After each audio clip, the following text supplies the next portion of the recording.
এর মধ্যে ছোটখাটো যে কোনো ইস্যুতেই আমরা সাথে সাথে সেখানে গিয়েছি। পূজা কমিটির তরফ থেকে হোক অথবা আপনাদের তরফ থেকে হোক অথবা অন্য যে কোনোভাবে খবর পেলেই আমাদের সংশ্লিষ্ট পুলিশ কর্মকর্তারা সেখানে ছুটে যান এবং চেষ্টা করেন যে কোনো ধরনের অপ্রীতিকর ঘটনা যেন বড় না হয়, এটা যেন সেখানে নিষ্পত্তি হয়, অথবা কেউ যদি সংক্ষুব্ধ হন, আহত হন, সেটার যেন প্রতিকার হয়। এর মধ্যে আমরা এরকম গত রাত পর্যন্ত 49টা ঘটনা হয়েছে এবং এর কোনোটাই বড়সড় ধরনের কোনো বিপত্তি তৈরি করেনি। আমরা এর অধিকাংশই শান্তিপূর্ণভাবে নিষ্পত্তি করেছি।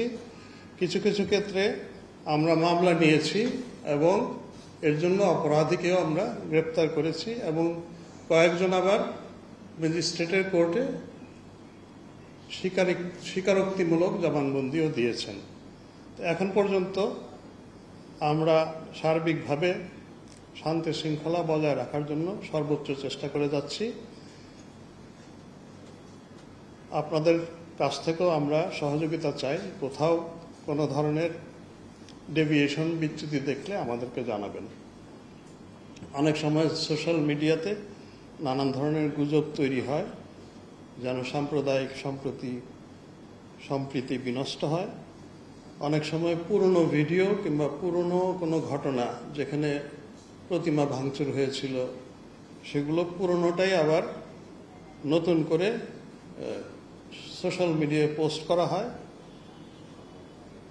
এসব অপ্রীতিকর বিষয়েও আমরা আমাদের সাইবার ইউনিট চেষ্টা করছে ওইগুলোকে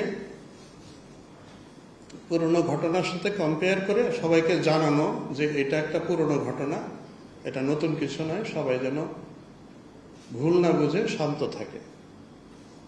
পূজার বিষয়ে আমাদের প্রচেষ্টা এবং প্রস্তাবনা এইটুকুই।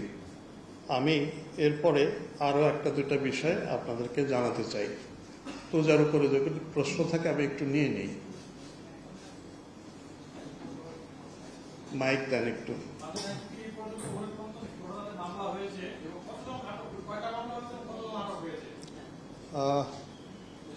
15টা মামলা, 19 জন আসামিকে গ্রেপ্তার করা হয়েছে। সরকারের উচ্চ পর্যায়ে থেকেও বলা হয়েছে এবং বিভিন্ন মাধ্যমে জানা যাচ্ছে, বলা হচ্ছে যে প্রতিবেশী কোনো একটি দেশের ইন্ধন রয়েছে এই অপ্রীতিকর ঘটনা তৈরি করার জন্য। তো এ ব্যাপারে পুলিশের বক্তব্য জমিছে আছে।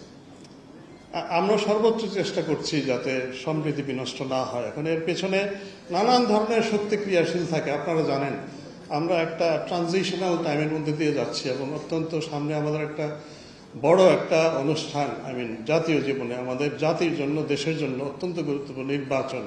এখন এই পরিবেশটা আপনারা জানেন যে এটা ব্যাহত করার জন্য দেয়ার আর সো মেনি এলিমেন্টস যারা এগুলো কাজ করে। তো অবশ্যই এটা আমি তো মনে করি এরকম নানান ধরনের রিয়াকশনারি এলিমেন্টস আছে যারা সম্প্রীতি বিনষ্ট করতে চায়। আলটিমেটলি সমাজ অস্থির হলে সেই গোলটা গিয়ে হবে আলটিমেটলি যে আমাদের একটা শান্তিপূর্ণ ইলেকশন যেন ক্ষতিগ্রস্ত হয়, এটাই হচ্ছে হয়তো গোল। আমরা সজাগ আছি এবং আমার মনে হয় যে আমরা যতটুকু সজাগ আপনারা ততোধিক সজাগ। মানে ছোটোখাটো জিনিসও দেখি যে আপনারা অনেক সময় আমরা বলি যে তিলকে তাল করেছেন, কিন্তু ওটা হলে হয় কি যে উই গেট মোর অ্যালার্ট, আমরা তালটা ধরে নিয়েই আমরা দৌড়ে ছুটে যাই।